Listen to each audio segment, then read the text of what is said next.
Good afternoon. It's great to be with all of you this afternoon. Grace and peace to you. Our text before the lesson is Matthew chapter 2, verses 1 through 12. Matthew 2, 1 through 12. These are God's words. Now after Jesus was born in Bethlehem of Judea, in the days of Herod the king, behold, wise men from the east came to Jerusalem, saying, "Where is he who has been born King of the Jews? For we saw his star when it rose and have come to worship him." When Herod the king heard this, he was troubled, and all Jerusalem with him. And assembling all the chief priests and scribes of the people, he inquired of them where the Christ was to be born.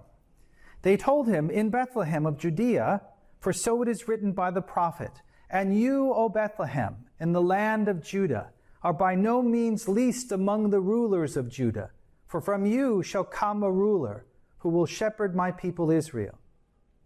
Then Herod summoned the wise men secretly and ascertained from them what time the star had appeared. And he sent them to Bethlehem, saying, 'Go and search diligently for the child, and when you have found him, bring me word that I too may come and worship him.' After listening to the king, they went on their way. And behold, the star that they had seen when it rose went before them until it came to rest over the place where the child was. When they saw the star, they rejoiced exceedingly with great joy. And going into the house, they saw the child with Mary his mother, and they fell down and worshipped him. Then, opening their treasures, they offered him gifts, gold and frankincense and myrrh. And being warned in a dream not to return to Herod, they departed to their own country by another way. May God bless the reading and preaching of his word. Amen. Please be seated.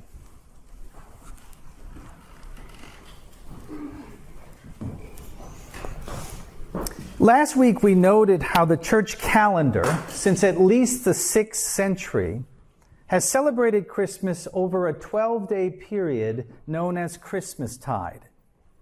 A season that begins with the Feast of the Nativity, which is on December 25th, and ends in the Epiphany, the visitation of the Magi to Bethlehem on January 6th, which of course would make today, January 5th, the 12th and last day of Christmas, or as Shakespeare would say, the 12th night of Christmas.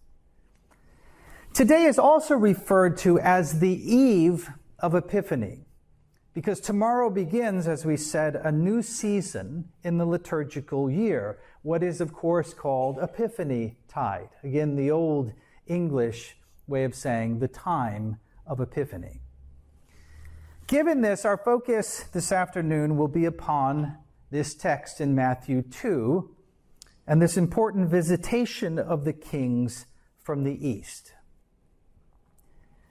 No aspect of the Christmas story captured the imaginations of early Gentile believers more than the legend of these wise men. The proof of this is found in early Christian art, where the adoration of these visitors is depicted sooner and with far greater frequency than any other scene of Jesus' birth and infancy, including, surprisingly, images of the babe in a manger. For example, here is the earliest surviving artistic portrayal of the story. It dates to the mid-3rd century, which means the mid-200s, and it appears above an arch in the catacomb of Priscilla in Rome. And although it's quite faded, one can still make out 3 figures bearing gifts as they approach Mary and her baby. Another ancient depiction, this time from the 4th century, is found on a sarcophagus, which is essentially a concrete coffin that comes from the cemetery of St. Agnes. Ancient Christian images, by the way, often appear in funerary settings because the early Christians adopted Roman burial practices, including using depictions of religious stories as a kind of visual litany, which is to say, as a petition to God not to abandon them to the grave. And so it's as if they were saying, "Save me, Lord, as you saved Jonah from the belly of the great fish, or as you saved the Hebrews in the desert, or you saved Daniel in the lion's den," etc. Now, in this particular example, one can really see the Roman influence, not just in terms of burial practice, but on the story itself. For the Magi, notice, don Roman apparel. They have pants beneath their tunics, and they are all wearing shoes on their feet. In a slightly later version, one can even make out a tiled roof on the stable, as opposed to a thatched roof, which would have been the case for the home of a Jew in ancient Bethlehem. Now, as time marches on, not only does this narrative continue to be contextualized in this way, and by contextualize, I just simply mean that as they tell the story, they depict it in their own culture. Maybe a more recent example would be the pale-skinned Jesus in Leonardo da Vinci's famous painting of the Last Supper. In fact, I have a version of that painting that was sold in department stores in the U.S. in the 1940s, and my grandmother had the same print, and that's why I bought it. But in that version, not only is Jesus pale white, but he has blonde hair. Right? That kind of contextualization, when it comes to the story of the Magi, as time moved on, continued. But also the story underwent several enhancements, you might say. For example, while the Gospel of Matthew speaks simply of the Magi from the east in verse 1, by the 2nd century, this plurality was enumerated to 3, likely corresponding to the number of gifts that were presented. Although I will say there is one example of ancient art that disagrees with this tradition. The Far Side, as it was called, it's now extinct. But it speaks of a 4th wise man who got turned away for bringing fruitcake. So, by the 5th century, the Magi were exalted to the status of kings.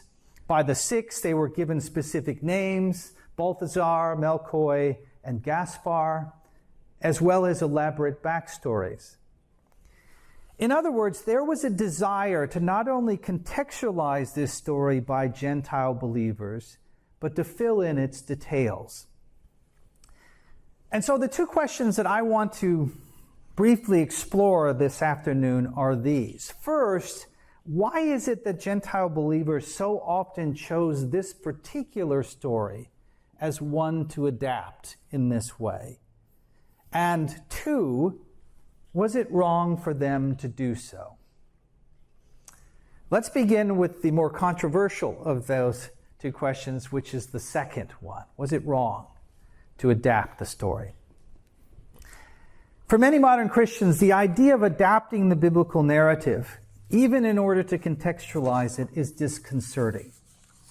The critiques of films like The Passion of the Christ or television series like The Chosen, which, by the way, are 2 series that work very hard to try to put the story in its 1st century context. But even for those works of art, the critiques of them are legion on this front. The truth is, however, that even the gospel writers themselves engage in this kind of adaptation. Even they contextualize and enhance historical details for the purpose of storytelling.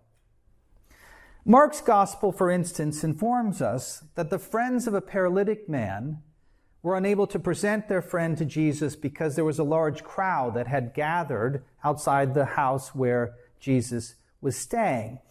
And in Mark 2:4, it says, because of that, they made an opening in the roof above Jesus, and after digging through it, lowered the mat the paralyzed man was lying on. So Mark here is describing the typical Palestinian home, which had a flat roof made of packed clay covered with branches. In Luke's gospel, however, the same event is depicted somewhat differently. In Luke 5:19, it says they went up on the roof and lowered him on his mat through the tiles into the middle of the crowd. Since Gentile houses typically used tiles, as we mentioned before, Luke, who's the Gentile historian, writing to Gentiles, used a description that corresponded to his own notion of what a house looks like, and also one that his audience would be more familiar with. Of course, nothing of substance is lost in this kind of change. In fact, the meaning of the story is enhanced by the contextualization because it's been rendered more familiar to those who are reading it. In other words, the change, we might say, allows the reader to feel more at home in the story. The story feels less foreign to them, or particularly with Gentiles, as we'll discuss, wanting them to have this sense that they're in the covenant. The idea of contextualizing it might be more familiar, which is not to say that there's not a lot in Scripture that should feel foreign, no matter what time period you are living in. Because what this book does is it challenges you continuously. The point I'm making, and what we see the inspired writers themselves doing, is that there's no need for the audience to feel foreign for the sake of feeling foreign. If the story can be made in such a way in which they feel more at home, in which they identify with it more, the writers seem to take that option. Now, likely a more difficult reality for modern readers to grasp is that the gospel writers were also at liberty to change the sequence of historical events in order to magnify the point that they were making. Throughout the Gospel of Matthew, for example, we find summary descriptions of Jesus' ministry that alternate between collections of his teachings and collections of stories about his miracles. In chapters 5 through 7, for example, we find a collection of Jesus' teachings, which are often referred to as the Sermon on the Mount. And yet these are teachings, while Matthew portrays them as taking place in one sermon, when you look in the Gospel of Luke, you see these various teachings not in one place, but in many places, in many different contexts. So Jesus is teaching all the same things, but Matthew has combined them into one sermon instead of being teachings that are spread out through different contexts as they are in Luke. Now, chapters 5 through 7, this collection of Jesus' teaching, is then followed by a collection of stories, mainly about Jesus' healing ministry. Again, stories that when you look in the other Gospels are spread out and take place at different times in different contexts. The point is that in Matthew, these stories are not being told in chronological order, but are collected and presented as if they happened all at once.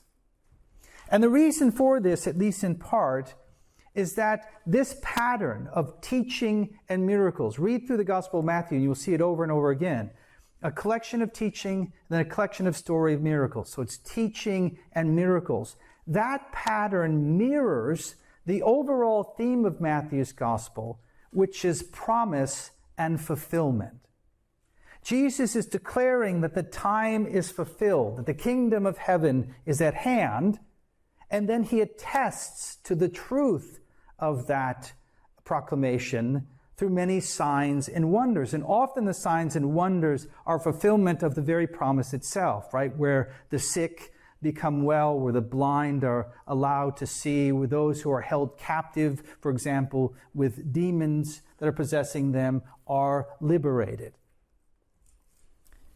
Meaning that Matthew doesn't move these details around in order to mislead his readers, but rather to direct their attention toward a deeper, more important truth.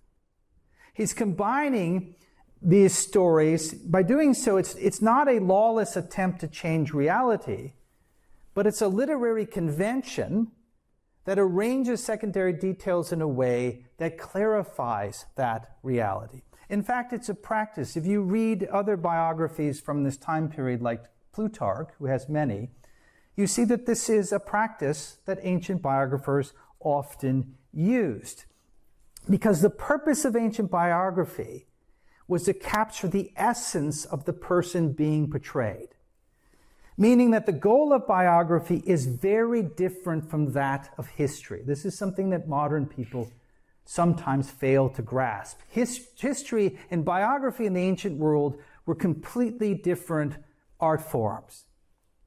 John's gospel, for example, I'm sure you've noticed, is very different than the book of Acts.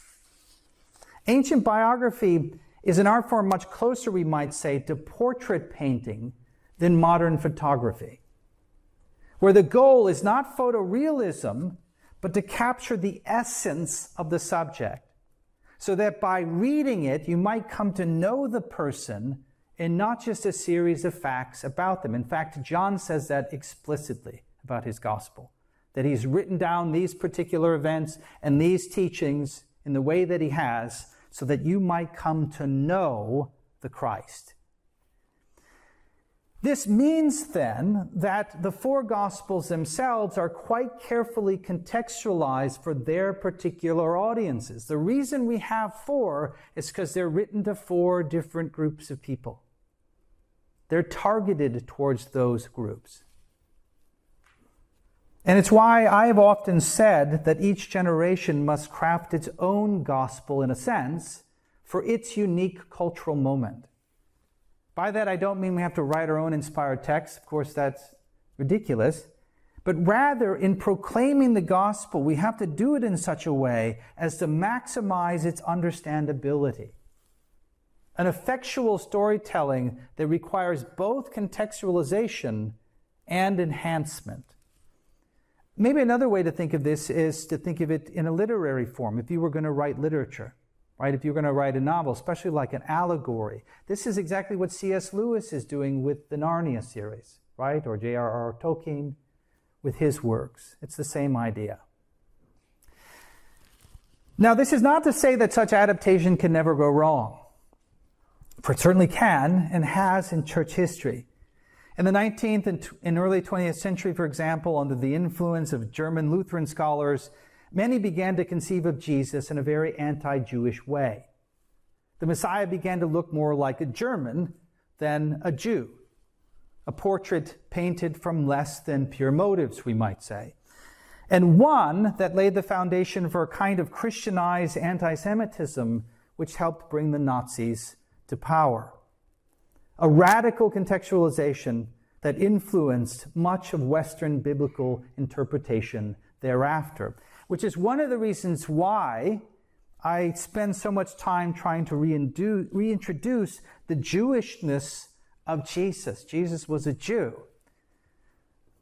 As shocking as it may sound, much of the Western church has forgotten that fact. They may acknowledge it, well, yeah, of course he's a Jew, but functionally, in the way that they read the Bible, in the way they've constructed their theology, they seem to forget Jesus' roots, that he was actually a Jew, that the Messiah was the Jewish Messiah, and so on.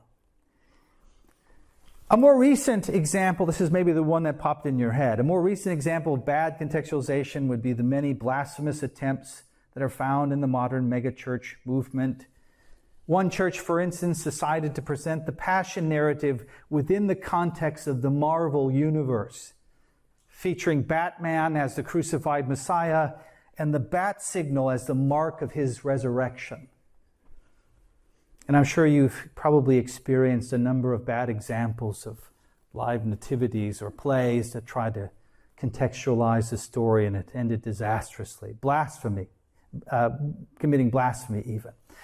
The point is that it's not a matter of whether to adapt the biblical narrative, because such adaptation is required whenever you tell the story in a different medium and culture. Think about it. If you're going to carve the scene of the Magi into the side of a sarcophagus, you're going to have to decide what the Magi are wearing and how the house that Jesus was born in was constructed.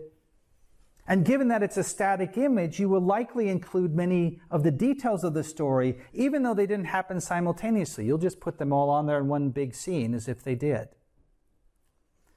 You might even say that even just the notion of translation, taking the New Testament from Koine Greek to modern English, is itself a form of contextualization. It's a form of adapting the original words so that we can read them and make sense of them. So the question is not whether to adapt, but whether our approach to adaptation distorts the meaning of the text or clarifies it. This leads us to our second question. What is it about this particular story, the story of the Magi, that so resonated with Gentile believers that they wanted to adapt it and make it their own? Well, to answer that question, it's necessary for us to consider Matthew's intended audience, which were Greek-speaking Jews. Matthew is writing to Jews. And given the Jewishness of his gospel, it may seem strange that Matthew, rather than Luke or Mark, is the one that records this story of the Magi, if you think about it. I mean, why would a Jew who's writing to his fellow Jews include a story about Gentile wise men in such a prominent way? Not only that, why would he seemingly substitute it for other parts of the Christmas story which would have resonated more deeply with his audience? You know, it's got to fit on one scroll. You only have so much room when you're going to write your biography. Why substitute a story like Mary and Joseph's trip to Bethlehem for the census, right, for the Magi? The story that informs us that Joseph is of the house of David, and of course the Messiah, as Scripture points out, the Old Testament, he's going to come from the Davidic line. He'll be the one who will sit upon the throne of David forever. Why substitute that story, which would have resonated with Jews a lot, with this story about these Gentile travelers? Well, the reason why Matthew includes the story of the Magi, even if it means leaving others out, has to do, again, with his purpose for writing the biography in the first place. Matthew's central theme, as we said, is promise and fulfillment. That God's Old Testament promise to liberate his people is being fulfilled in Jesus of Nazareth, who is the Messiah. And yet, this promise of salvation, the big shock that's revealed in the New Testament, is that that promise, that which the Jews had been longing for so long, salvation is of the Jews, right? That promise of salvation is not just for Jews, but it's also going to include the Gentiles, which in a Jew's mind, there are two categories, Jews and everybody else. This salvation is going to include everyone, which was a complete shock, although it's a truth that was alluded to in the Hebrew Scriptures, like in Genesis 49:10, where it says that the scepter shall not depart from Judah until Shiloh, which is referring to the Messiah, comes, and the allegiance of the nations is his. Or again in Isaiah 49:6, it is too small a thing that you should be my servant, again this is speaking of the Messiah, to raise up the tribes of Jacob and to restore the preserved ones of Israel. I will also give you as a light to the Gentiles, that you should be my salvation to the ends of the earth. Or again in Jeremiah 16:19 through 20, O Lord, my strength and my fortress, my refuge in the day of affliction, the Gentiles shall come to you from the ends of the earth and say, surely our fathers have inherited lies, worthlessness and unprofitable things. Will a man make gods for himself which are not gods? These texts and others point to the salvation of all nations under the coming king, under the Messiah. But their full meaning remained a mystery even to the experts of the law. A mystery that was at last revealed in the preaching of the Apostle Peter and the Apostle Paul. And yet, many of the early Jewish Christians were slow to accept this truth. In the book of Acts and in the letters of Paul, we read of a resilient resistance to the full inclusion of Gentile believers in the early first century.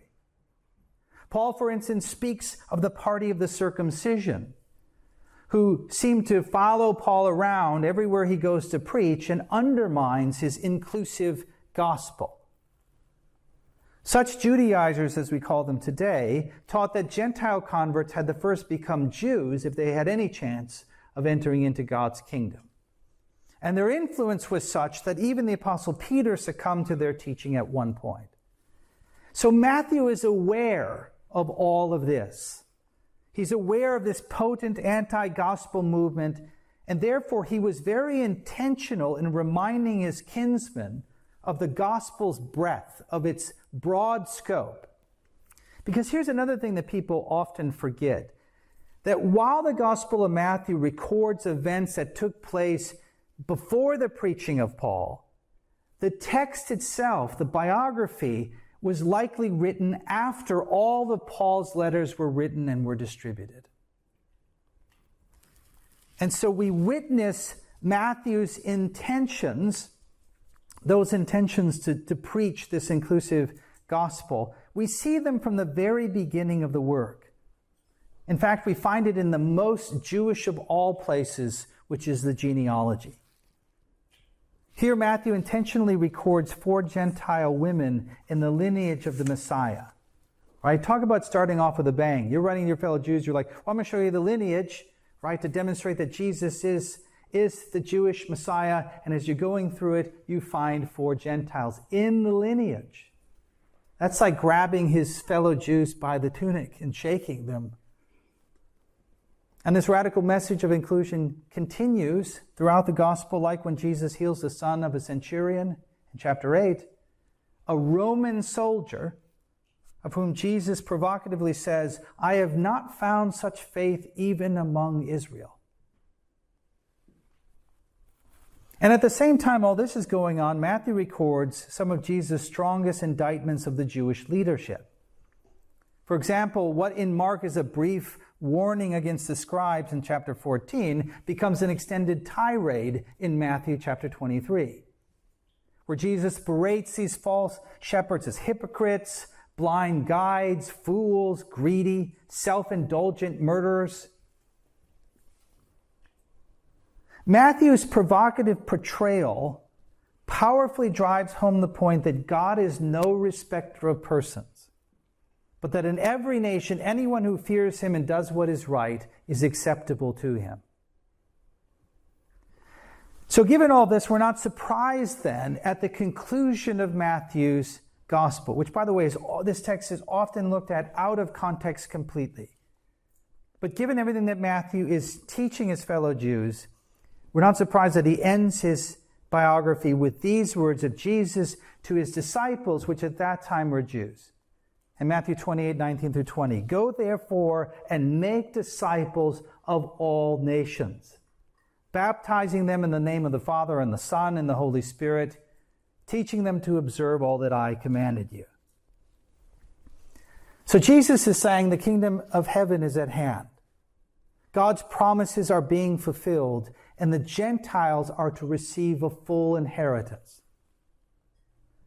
That's Matthew's message to his brethren. And the story of the Magi is an important piece of it. So let me just say a few things about the story of the Magi, and then we'll draw this to a close. The Magi were likely Zoroastrians, essentially Persians, whose main vehicle for discovering God's nature and uncovering his plans were the stars.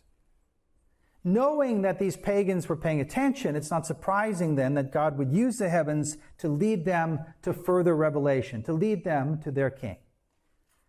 And thus, notice the wise men function as an embodiment of Matthew's gospel. The profound truth that Jesus has come to bring peace, not just to Israel, but to every nation on earth.